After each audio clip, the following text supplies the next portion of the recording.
राधे राधे मेरे प्रिय साथियों, आप सभी लोगों को सफला एकादशी की बहुत बहुत हार्दिक शुभकामनाएं। साथियों, पौष माह के कृष्ण पक्ष की एकादशी को ही हम सफला एकादशी कहते हैं।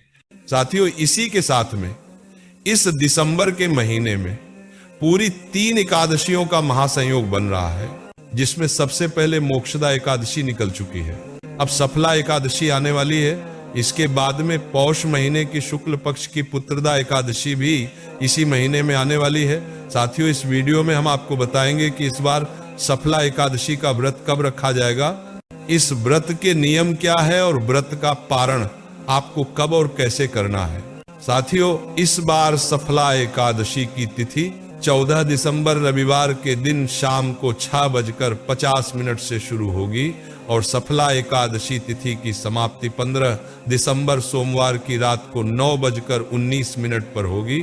साथियों, इस हिसाब से उदया तिथि के अनुसार इस बार सफला एकादशी का व्रत 15 दिसंबर 2025 सोमवार के दिन रखा जाएगा। साथियों, इसके बाद में एकादशी व्रत रखने वाले के लिए द्वादशी तिथि का भी बहुत ही बड़ा महत्व होता है। इसीलिए द्वादशी तिथि कब शुरू होगी और कब समाप्त होगी ये भी आप जान लीजिए। साथियों, द्वादशी तिथि की शुरुआत 15 दिसंबर सोमवार की रात 9:20 पर होगी और द्वादशी तिथि की समाप्ति 16 दिसंबर मंगलवार की रात 11:57 पर होगी। साथियों, इस हिसाब से द्वादशी तिथि 16 दिसंबर मंगलवार के दिन ही मानी जाएगी, यानी इसी दिन व्रत का पारण किया जाएगा।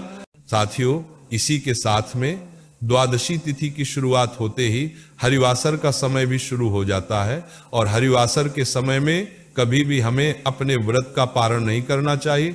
और इस बार हरिवासर का समय 16 दिसंबर 2025 मंगलवार के दिन सुबह 4 बजे ही हरिवासर का समय समाप्त हो जाएगा। इसके बाद में सूर्योदय के बाद में शुभ मुहूर्त में आप कभी भी अपने व्रत का पारण कर सकते हैं। साथियों, अब हम जान लेते हैं कि इस बार सफला एकादशी में व्रत पारण करने का शुभ मुहूर्त कब है और वह कब से कब तक है। साथियों, व्रत पारण करने का शुभ मुहूर्त 16 दिसंबर 2025 मंगलवार के दिन सुबह 7:05 से लेकर सुबह 9:11 के बीच में आप अपने व्रत को खोल सकते हैं। और साथियों, एकादशी व्रत का पारण हमेशा शुभ मुहूर्त में ही करना चाहिए, तभी आपको आपकी एकादशी व्रत का पूर्ण फल मिलता है। साथियों, जो भी लोग एकादशी व्रत रखते हैं उनको पूरे 3 दिनों के नियमों का पालन करना चाहिए। एकादशी व्रत में सबसे पहले दशमी तिथि के दिन एक समय भोजन करना चाहिए। साथियों, इस बार दशमी तिथि 14 दिसंबर रविवार के दिन पड़ रही है, तो बहुत सारे लोगों के मन में ये प्रश्न भी होगा कि हमें तुलसी पत्र कब तोड़ना है और जल कब देना है, क्योंकि रविवार के दिन ना तो तुलसी जी में जल दिया जाता है और ना तुलसी जी को तोड़ा जाता है।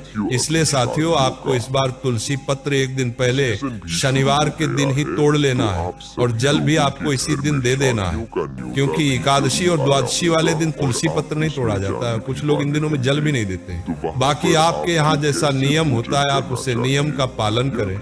इसके बाद एकादशी वाले दिन आप सुबह जल्दी उठकर स्नान करें और अपने व्रत का संकल्प लें और भगवान की पूजन अर्चना करें और पूरे दिन ओम नमो भगवते वासुदेवाय नमः मंत्र का जाप भी करें। और शाम के समय विशेष रूप से भगवान विष्णु और माता लक्ष्मी जी की पूजन आराधना करें। इस एकादशी व्रत में आप जल पी सकते हैं और फलाहार भी कर सकते हैं। इसके बाद अगले दिन द्वादशी तिथि में आपको सुबह जल्दी उठकर स्नान करके भगवान की पूजन करके शुभ मुहूर्त में अपने व्रत का पारण करना चाहिए, मतलब अपने व्रत को खोलना चाहिए। व्रत खोलते समय आप भगवान के किसी प्रसाद का उपयोग करके व्रत को खोल सकते हैं। और दशमी तिथि और एकादशी और द्वादशी तिथि के दिन आपको शुद्ध और सात्विक भोजन ही करना है। लहसुन प्याज का भूल कर भी प्रयोग नहीं करना है। और इसी के साथ आपका ये सफला एकादशी व्रत पूरा हो जाता है। साथियों, सफला एकादशी व्रत को रखने से हमारे सभी काम सफल होना शुरू हो जाते हैं। साथियों, अब हम आशा करते हैं कि आपको सफला एकादशी से जुड़ी हुई सारी जानकारी मिल गई होगी, पर अभी भी अगर आपके मन में कोई प्रश्न है तो आप हमसे कमेंट करके पूछ सकते हैं। और आप हमारी ये वीडियो कहां से देख रहे हैं कमेंट में जरूर बताएं। राधे राधे मेरे प्रिय साथियों।